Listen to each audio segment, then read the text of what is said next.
agak miris lah generasi sekarang itu. Di Indonesia ini tuh kayak diilangin Gengsi apalagi ya, kan lagu-lagu Indonesia aja nggak tahu gitu kan. Iya. Kenapa kita sendiri yang merasakan kepahitan ini? Freaky girl under the sheets. But your love when things start slowing down. I know you got me, baby. Halo teman-teman, kembali lagi ke Obses, obrolan sejarah. Teman-teman, di sini kita bakal bahas nih, bakal mengulik, menuntaskan apa sih kira-kira makna dari proklamasi kemerdekaan menurut Teh Saskia, Teh Chelsea, Teh Ririn, saya sendiri Fitri, ada Teh Tiara dan juga Teh Jahwa. Kira-kira apa ya menurut mereka makna proklamasi? Pasti kan beda-beda dong tiap orang karena punya pendapatnya masing-masing. Dari Teh Saskia dulu deh, kira-kira apa sih menurut Teh Saskia makna dari proklamasi kemerdekaan tersebut? Nah, jadi makna dari proklamasi kemerdekaan tersebut yang dimana kan jadi pada tahun 1945 itu kan dimana proklamasi itu dikemukakan kan. Nah, itu tuh tandanya tuh bahwa bangsa Indonesia tuh merdeka karena tidak layak lah untuk dijajah lagi, karena dari situ juga bangsa-bangsa Indonesia juga jadi bersatu kan. Yang awalnya tuh dulu masa kerajaan itu kan mereka kayak masing-masing gitu ya, belum bersatu. Nah, dengan adanya proklamasi Indonesia tuh oh ya, jadi kita tuh harus bersatu, jangan punya masing-masing gitu, apalagi saling menghargai bangsa-bangsa lain, jadinya bersatu begitu. Berarti kalau menurut Teh Saskia itu tuh menyatukan berbagai macam perbedaan ya. Dari mulai kerajaan-kerajaan mungkin saat zaman dulu, ras, agama, bahasa seperti itu. Wow, keren sekali. Nah, kalau menurut Teh Chelsea nih kira-kira apa sih makna proklamasi kemerdekaan? Kalau menurut saya pribadi, dengan adanya proklamasi kemerdekaan Indonesia ini, di mana Indonesia ini lebih terarah seperti yang Teh Kia bilang, dengan adanya kayak bersatu gitu nih, yang dari budaya, suku, ras, dan juga menimbulkan apa ya, suasana atau rasa nasionalis terhadap para pahlawan. Itu aja sih. Betul. Kalau misalkan dari Teh Ririn sendiri, apakah punya pandangan yang berbeda dari mereka, Teh? Kalau dari pendapat saya sendiri gitu kan, ada apa sih peristiwa Rengas Dengklok kan. Rengas Dengklok itu di mana para pemuda mengasingkan Presiden Insinyur Soekarno dan Muhammad Hatta. Iya, betul. Nah, yang di mana pemuda itu egois karena ingin Kemerdekaan lebih cepat. kemerdekaannya lebih cepat Iya. begitu. Sedangkan golongan tua ini, Presiden Insinyur Soekarno dan Muhammad Hatta ini ingin berdiskusi dulu dengan pihak Jepang, karena Jepang yang telah memberikan kemenangan gitu hak. Tapi bukan berarti bahwa kemerdekaan Indonesia ini diberikan oleh Jepang, tapi dari kita sendiri, dari bangsa Indonesia, seperti itu. Tapi ngomong-ngomong Rengas Dengklok nih, Teh Ririn lebih pro yang golongan muda apa golongan tua nih? Golongan tua, karena kalau misalkan golongan muda itu karena dia tidak bisa memikirkan dengan jernih gitu ya, pikirannya yang lebih santai, harus musyawarah dulu, mufakat. Kan kalau misalkan golongan tua mah kan harus berdiskusi dulu, tidak ada ingin dari diri sendiri gitu loh, pengen musyawarah aja gitu, bukan keinginan sendiri gitu. Coba kalau dari Teh Jahwa lebih pro golongan muda apa golongan tua nih, Teh? Tapi kan kalau misalkan Teh Ririn tadi bilangnya golongan muda itu kayak egois gitu ya. Cuman kalau menurut aku sih valid aja ya perasaan mereka, gimana pun mereka udah nungguin dari Jepang juga, Jepangnya lama banget ngasih, dan faktanya kan Jepang emang gak ngasih ya. Jadi kalau aku sih lebih pro-nya ke golongan muda. Golongan muda, oke.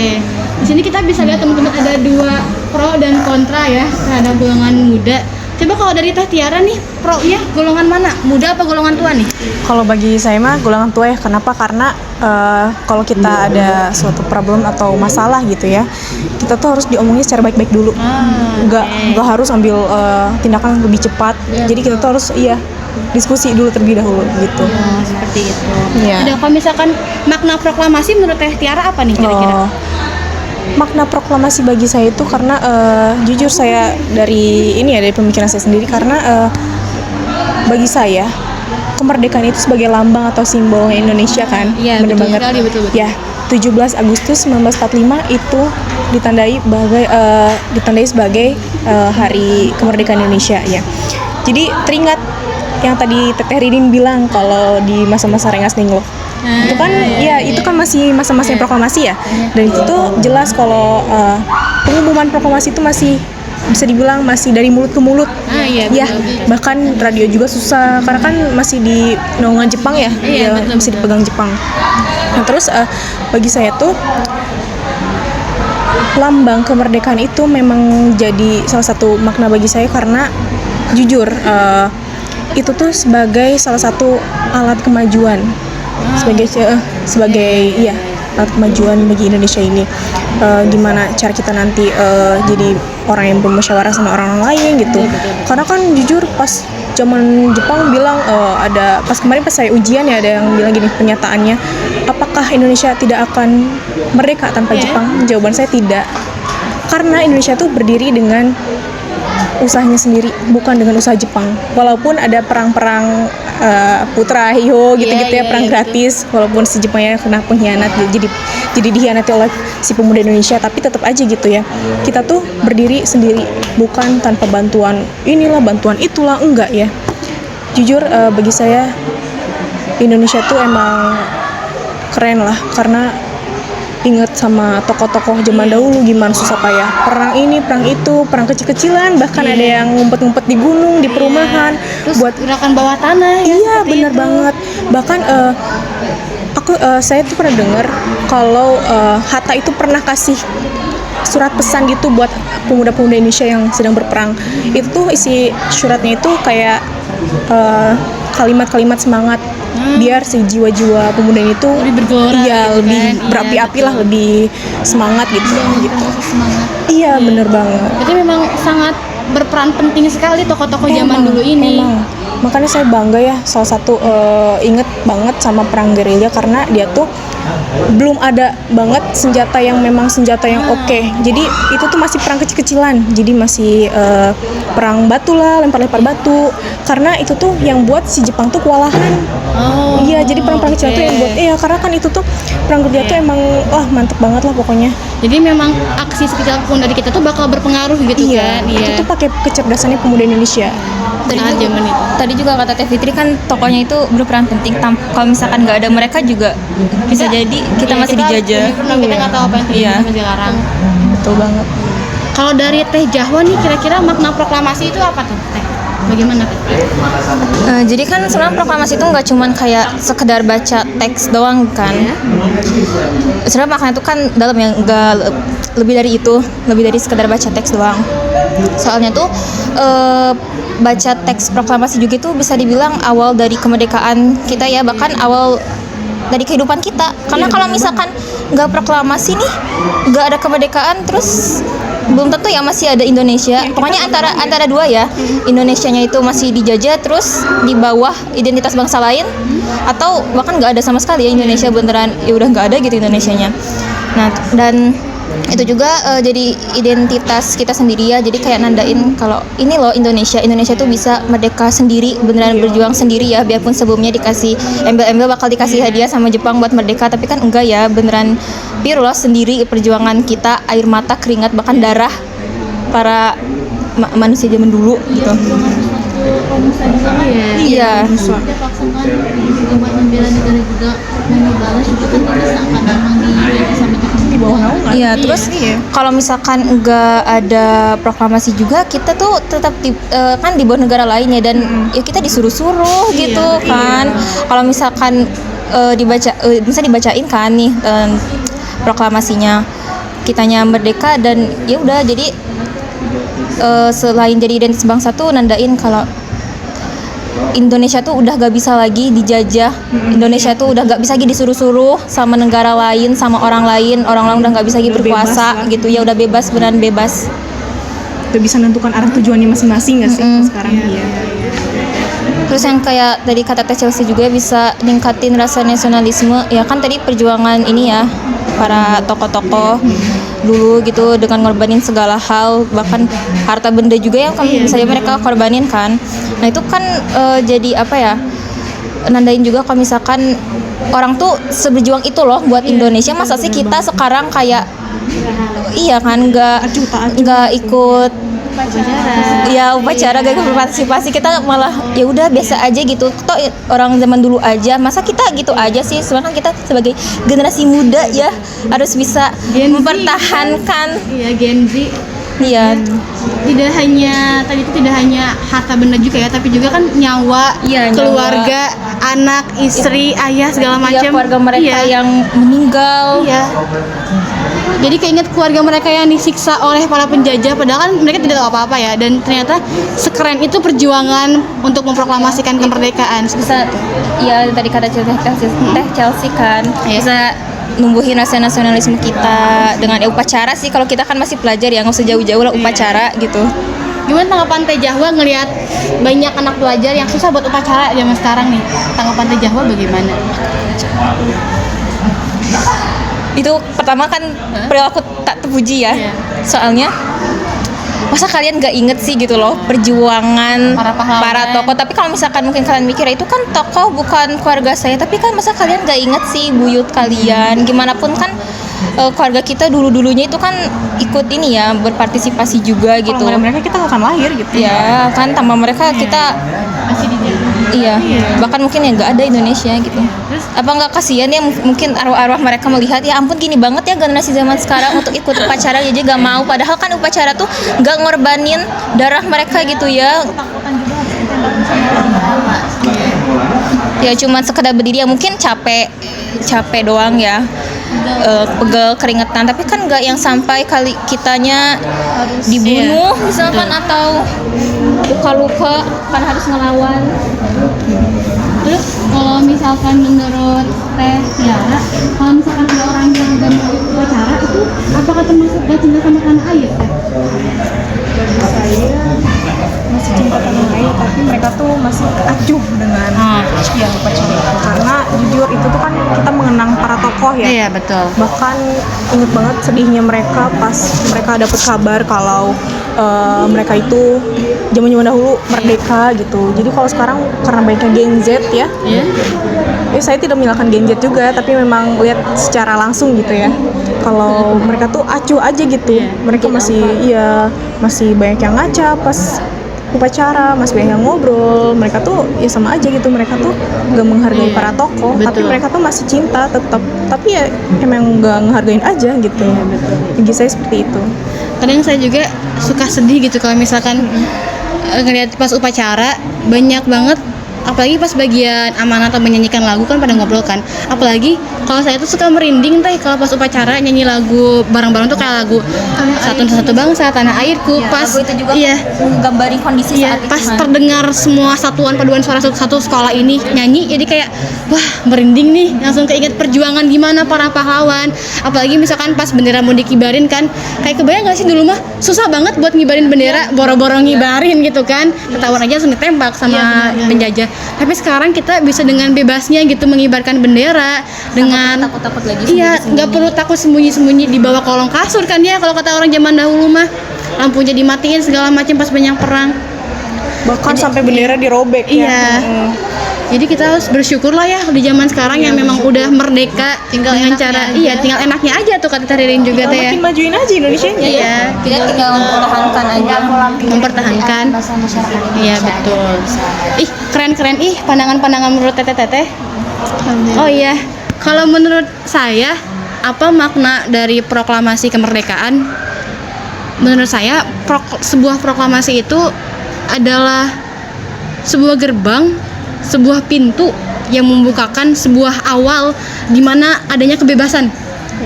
Entah itu kebebasan untuk negara, entah untuk tanah, entah untuk sumber daya alam, entah itu untuk masyarakatnya juga tentunya. Iya, diri kita sendiri. Kebebasan untuk mendapatkan hak-haknya kembali. Karena ketika memang dulu masih dijajah, mereka para masyarakat, para pribumi sangat banyak yang tidak mendapatkan hak-haknya, apalagi wanita, apalagi perempuan. Banyak sekali wanita-wanita yang dijadikan hanya bahan-bahan mainan oleh para penjajah, oleh para tokoh-tokoh Belanda segala macam. Dik ya. Iya, dijadikan nyai segala macam, dan jujur sedih karena seharusnya tidak pantas diperlakukan seperti itu, dan mereka tidak mendapatkan haknya dengan baik pada zaman-zaman dahulu sebelum adanya proklamasi. Dan ketika adanya proklamasi kemerdekaan inilah sebuah awal kebebasan bahwa hak hak itu tuh hak itu tuh akan kembali lagi kepada mereka, entah itu wanita, entah itu lelaki, anak kecil, orang dewasa, orang tua, semuanya, semua kalangan mereka berhak mendapatkan hak-hak mereka kembali. Kebebasan. Mereka berhak melakukan apapun yang mereka mau selain menentang dari ajaran agama dan juga hukum. Jadi itu adalah sebuah awal mereka memilih untuk hidup lebih nyaman, hidup lebih aman, punya hidup lebih tentram dan juga hidup yang lebih bebas. Makanya menurut saya proklamasi itu adalah sebuah kebebasan dalam diri seseorang untuk melakukan apapun, mengekspresikan perasaannya. Karena ketika dulu zaman belum proklamasi, mereka tuh tidak bisa mengekspresikan bagaimana perasaannya. Sangat takut pastinya. Ketika mau ngomong ditembak misalkan, segala macam, di penjara. Betul, banyak banget kan penjara yang sangat menakutkan. Ada lagi penjara yang cuma 2 meter, yang berapa senti gitu untuk dikurung. Yang dikurung segala macam lagi. Gelap, sedih banget kan. Maksudnya tuh kayak ini tuh kan negara milik kita loh, milik Indonesia, tapi toh kenapa kita sendiri yang merasakan kepahitan ini dan mereka yang para penjajah Belanda, Jepang, Portugis segala macam dengan seenak-enaknya gitu loh. Ini negara kita, dan dengan adanya proklamasi kemerdekaan inilah kita tuh mendapatkan kembali hak-hak kita gitu loh, entah itu pemimpin, entah itu masyarakat, siapapun itu. Seperti itu kalau dari saya, awal sebuah kebebasan. Nah, kalau dari Teh Ririn kira-kira apa perilaku yang harus dilakukan oleh siswa sekarang untuk mencerminkan bahwa dia tuh cinta tanah air gitu kan? Jadi gimana maksudnya? Kalau misalkan dari pendapat saya sendiri gitu ya, kalau misalkan ngelihat anak-anak ketika upacara gitu kan banyak yang ngobrol gitu ya, gak menghormati orang-orang yang ada di depan, kan suka ada amanah tuh. Amanah itu kan penting ya buat kita sendiri gitu, bisa dimanfaatkan, bisa belajar dari guru. Kalau misalnya ada penarikan bendera gitu ya, penaikan bendera gitu kan, banyak anak-anak yang sebagian kayak hormatnya juga nggak jelas gitu kan ya, nggak ngobrol juga gitu. Kalau menurut saya sendiri sih kan, kalau yang dulu mah kan bendera itu susah ya untuk dikibarkan, diberdirikan gitu kan. Sekarang mah kan cuman enak, tinggal berdiri, tinggal ngelihat orang yang nginiin benderanya gitu doang gitu, cuman berdiri aja gitu. Kalau misalkan itu sekarang gitu kan. Kalau dulu mah kan harus berbagai rintangan yang harus dihadapi ya, dari tembakan, tekanan dari para penjajah kayak gitu. Menurut saya sendiri sih agak miris lah generasi sekarang itu buat menghargai Hari Pahlawan gitu kan. Setiap hari Senin, bukan hari Senin aja sih, kan ada Hari Pahlawan setengah bendera itu kan. Itu juga mencerminkan gitu. Nah, kalau dari Teh Chelsea sendiri nih, kira-kira perilaku apa ya yang harus dilakukan oleh siswa-siswi zaman sekarang untuk menghargai para pahlawan-pahlawan zaman dulu, perjuangan-perjuangannya? Kalau menurut aku, salah satunya yang tadi Teh Jawa sama Teh Ririn bilang tentang upacara. Terus yang kedua itu kayak kita kan banyak tuh lagu nasional. Harusnya kita menghargai kayak setiap upacara kita kan nyanyi tuh salah satu lagu nasional. Ada juga beberapa siswa yang malah tidak tahu lagu nasional. Itu sangat disayangkan sekali. Yang ada mereka lebih memilih menghafal lagu-lagu luar negeri. Soalnya sekarang tuh banyak Gen Z apalagi ya, lebih apa lagu-lagu luar daripada lagu-lagu nasional. Lebih apa lagu Inggris, lebih apa lagu-lagu yang seperti apa sih? Kayak gitu yang tren-tren di TikTok daripada lagu-lagu bangsa sendiri gitu kan. Seperti itu. Sangat miris ya Teh. Sangat sih generasi sekarang itu. Bahkan lagu-lagu Indonesia aja nggak tahu gitu kan. Pernah kan misalnya ada guru PPKN yang nanya, tolong nyanyikan lagu bangsa Indonesia, kan di kelas kita juga ada ya contoh nggak tahu lagu Indonesialisme gitu, lagu misalnya Satu Nusa Satu Bangsa nggak pada apa gitu. Emang sedikit kayaknya. Terus juga setiap lagu kan pasti ada stansa-stansa itu nih. Nah, di Indonesia ini tuh kayak diilangin. Kalau masalah pelajaran kan harusnya Indonesia tuh mempunyai 3 stansa kan. Kalau di pelajaran mas suka 1 gitu. Itu ngomong-ngomong TikTok nih tadi Teh, saya tuh sering kan lihat buka TikTok, banyak anak-anak yang memang zaman sekarang tuh tidak tahu siapa presiden pertama, bahkan kedua, tidak tahu apa lambang negara, tidak tahu teks proklamasi bagaimana, oleh siapa, dirumuskan siapa penjahit bendera, dan mereka lebih mengetahui joget TikTok, goyang TikTok, disawer TikTok, K-pop gipaus. Korea. Western. Iya, terus ya kayak gitu-gitu deh yang luar-luar barat. Gimana nih tanggapan Teh Saskia melihat hal tersebut? Jadi emang ya medis banget ya. Kan saya sini juga sebenarnya juga menyukai, tetapi tidak boleh terlalu menyukai karena kita juga harus tetap hafal gitu sama lagu-lagu bangsa sendiri ya. Apalagi itu kan negara yang tidak kita kenal juga dulunya ya. Apalagi salah satu dari lagunya tersebut kan kayak yang dulu penjajah juga kan. Jadi ya nggak mungkin dong yang lagu yang kita hafal selalu itu yang lagu yang pernah orang-orang jajah ke Indonesia gitu ya kan, nggak logis. Jadi mungkin menyukai Menyukai lagu-lagu boleh. luar boleh, Ya. tapi jangan sampai lupa Ya, dengan lagu-lagu benar. kebangsaan kita Iya, sendiri seperti itu. Ya, nggak bermasalah kalau misalnya suka sama orang-orang luar negeri juga, tapi jangan lupakan budaya yang ada di Iya, Indonesia. betul sekali Teh Ririn. Iya, berimbang. Seimbang boleh menyukai gitu, tapi harus ingat juga kita punya budaya di Indonesia yang lebih indah, lebih bagus kayak gitu. Apa lagi ya? A few moments later.